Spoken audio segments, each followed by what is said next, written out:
Coucou les lecteurs et les lectrices, j'espère que vous allez bien. On se retrouve aujourd'hui pour la deuxième fois de la journée pour vous présenter des bouquins parce que j'avais pris un petit peu de retard et je voulais faire vraiment deux vidéos différentes.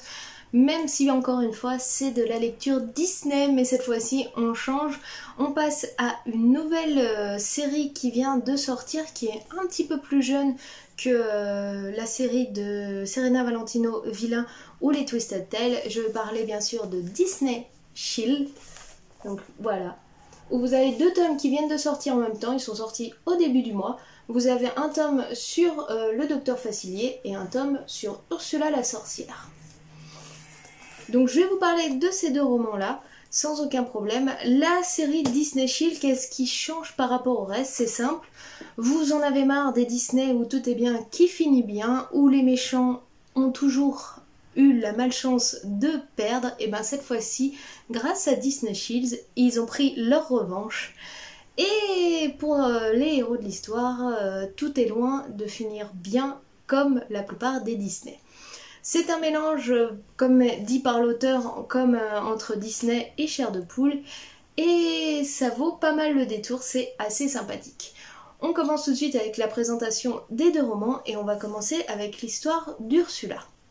Donc Ursula, c'est le premier que j'ai lu. Voici pour la présentation de la couverture. C'est des tout petits romans, on comptait en moyenne pour cela, si je ne me trompe pas, 200 pages environ, 217 pages. Les présentations à l'intérieur sont, je sais pas trop si vous allez voir, mais voilà, sont plutôt dans ce genre-là.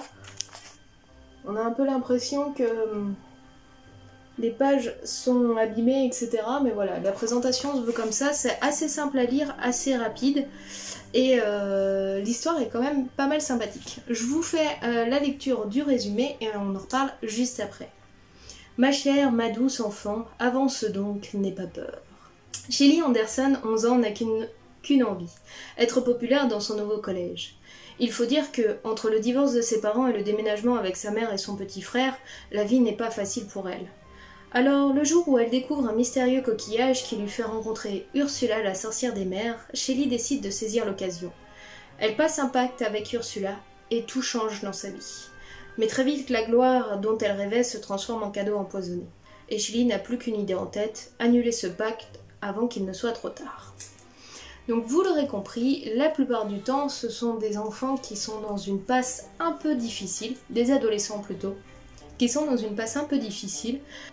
Donc comme vous l'aurez compris, dans ce roman-là, on va suivre l'histoire de la jeune fille qui s'appelle Shelly, qui a donc 11 ans et qui vit un moment assez difficile dans sa vie. Non seulement elle vient de rentrer donc au collège, elle a changé d'environnement, donc elle n'a pas beaucoup d'amis, elle souhaite être entourée de plus de personnes. Ses parents divorcent, donc la relation avec eux est toujours un peu tendue. Heureusement, elle s'entend bien avec son petit frère, mais il est très jeune, donc c'est un petit peu différent. Et dans son ancien collège, c'était une jeune fille qui était plutôt solitaire et elle a envie que tout cela change, elle n'a pas envie de se retrouver seule. Ses amies font partie, donc comme elle, du club de natation, elles sont les meilleures nageuses de son groupe. Elle essaye elle aussi de s'intégrer par rapport à ça, puisque dans son ancien collège, elle était l'une des meilleures nageuses. Et là, c'est un petit peu plus compliqué parce qu'elle a moins l'habitude de nager dans un environnement comme ça.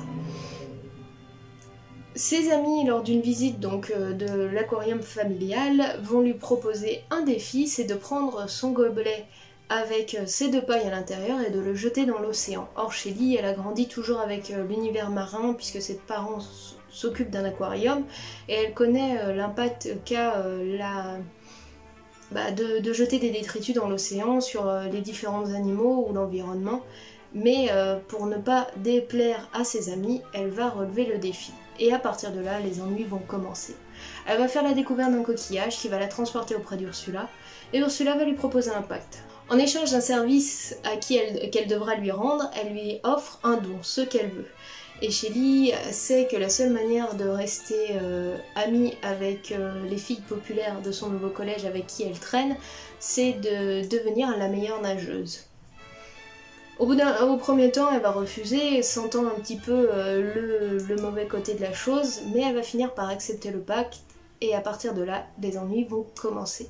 Ursula va lui rendre donc, va lui offrir son don en échange de ce service, mais le don a amène un petit malus, on va dire, une transformation, et si Shelly ne rend pas service à Ursula dans les temps, la transformation se fera totale.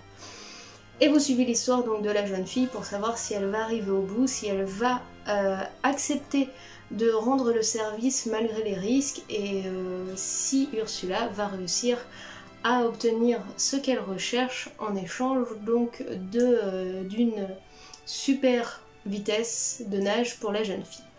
Vous l'aurez compris, durant l'histoire, plus elle va avancer juste pour obtenir la popularité et avoir tout ce qu'elle souhaitait, plus les choses vont mal aller, et je pense que ça se veut un peu moralisateur, comme quoi des fois on a déjà sous le nez tout ce qu'on souhaite, c'est juste qu'on n'avait pas ouvert les yeux au bon endroit, et qu'il suffit parfois de regarder mieux autour de soi pour ne pas faire des souhaits et faire des choses qui sont contre notre nature profonde pour obtenir ce qu'on veut.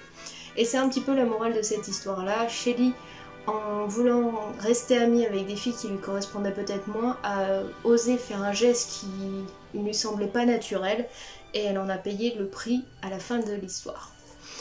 Avant de conclure ce lait de roman, on va passer à celui de Docteur Facilier. Donc Docteur Facilier s'appelle Méfie-toi des ombres, où cette fois-ci vous allez suivre l'histoire d'un autre jeune homme. Donc la couverture, pareil. Hop. On est sur 200, un petit peu moins, 205 pages pour celui-ci, toujours les mêmes présentations, hein, comme ça. Et pour son histoire à lui, c'est « N'aie pas peur, je veux simplement discuter ». Depuis toujours, Jamal a l'impression de vivre dans l'ombre de son frère jumeau Malik. Tous deux ont 12 ans, mais Malik est plus populaire et plus talentueux que lui. Meilleur élève aussi. Cela dit, tout change le jour où le docteur Facilier offre à Jamal la possibilité d'éclipser son frère. De devenir à son tour la star de la famille, du collège, de la ville. Le rêve. Le rêve ? Jamal va très vite avoir l'impression de vivre un cauchemar. Tout le monde sait pourtant qu'il ne faut jamais faire affaire avec le maître des ombres. Jamais. Donc là aussi, cette fois-ci, notre héros principal est un jeune homme qui est le jumeau donc de son frère, normal.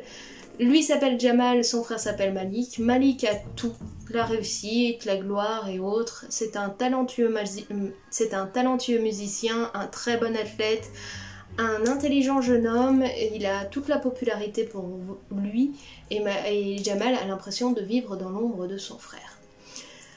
La jalousie va donc naître dans le jeune homme, où il souhaiterait obtenir plus de la part des autres, et donc avoir un petit peu plus de tout ce qu'il y a son frère. La gloire, l'intelligence et autres. Hélas aussi, pour cela, il va attirer vers lui le maître des ombres, le docteur Facilier. Qu'est-ce qui va attirer le docteur Facilier vers lui? Ça va être un cadeau que va lui faire sa grand-mère. Sa grand-mère, au moment de son décès, va lui faire comme don un collier qui n'est autre qu'une tête en bois sculptée avec des rainures étranges et autres. Alors que son frère va recevoir de sa grand-mère une magnifique trompette et qui va encore alimenter la jalousie du jeune Jamal. Quand Facilier va arriver, il va voir effectivement la jalousie qui se développe vers le jeune homme et va lui faire une proposition. En échange du collier, il lui offre la gloire et la vie de son frère sans aucun problème. Au début, Jamal va tout faire pour essayer donc de l'éviter, mais hélas, à chaque fois, le docteur Facilier arrive à s'infiltrer dans sa vie, on va dire, tel un fantôme ou une ombre, et va vraiment mentalement le travailler tellement qu'au bout d'un moment, Jamal, entre la peur, la fatigue et la jalousie, va finir par accepter. Sauf qu'au lieu de donner son collier que lui a offert sa grand-mère, il va offrir au docteur Facilier un cadeau précieux de son frère. Et c'est à ce moment-là que, bien sûr, tout tourne mal. Là où il voulait simplement avoir la gloire, il va découvrir que son frère a simplement disparu. Son frère est devenu une ombre. Va s'en suivre donc une première journée où Jamal va en profiter à 100%. Il a toute la gloire, il a toute la position qu'avait son frère et il adore ça. Il vient d'être nommé donc délégué de son collège. Il est aimé et adulé par tous, enfin bref, il en profite à fond une simple journée, jusqu'à découvrir que la personne qui lui manque le plus, c'est son frère, c'est avec lui qu'il va en profiter, et il ne peut pas se passer de lui. Il va s'en suivre toute une série d'aventures et d'événements pour essayer de libérer son frère. Bien sûr, si Jamal osait rendre le collier au docteur Facilier, ça risquerait de mettre à mal toute la Nouvelle-Orléans, et par conséquent, un choix difficile va s'offrir à lui, et je vous laisse lire le bouquin pour découvrir ce que va décider notre jeune héros.